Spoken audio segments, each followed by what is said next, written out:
नमस्कार. MB news म्हणजे महाराष्ट्रातील बातमीपत्रामध्ये आपले स्वागत आहे. आमच्या चॅनलला नवीन असाल तर सबस्क्राईब करायला विसरू नका. तर बघूया आजची विशेष बातमी. हवामान खात्याने विदर्भात 10 एप्रिल पर्यंत अवकाळी पावसाचा इशारा दिला आहे. तर काल रात्री व आज सकाळी व आता पुन्हा रात्रीला विजेच्या कडकडाटासह जोरदार अमरावतीसह जिल्ह्यातील काही तालुक्यात तसेच दर्यापूर कृषी उत्पन्न बाजार समिती मुसळधार पाऊस आल्याने शेतकऱ्यांनी विक्रीकरिता आणलेल्या मालाचे सुद्धा नुकसान या चित्रावरून दिसत आहे.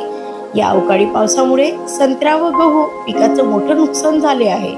तर अजून 2 दिवस असाच अवकाळी पावसाचा इशारा हवामान खात्याने दर्शविला आहे. त्यामुळे या अवकाळी पावसाने शेतकऱ्यांचं आणखी अतोनात नुकसान होण्याची शक्यता आहे. तसेच चांदूर रेल्वे शहरातील पुरा रोडवर झाडावर वीज पडली व आग लागल्याची सुद्धा माहिती प्राप्त झाली आहे. ब्युरो रिपोर्ट, एमबी न्यूज, महाराष्ट्रातील बातमीपत्र.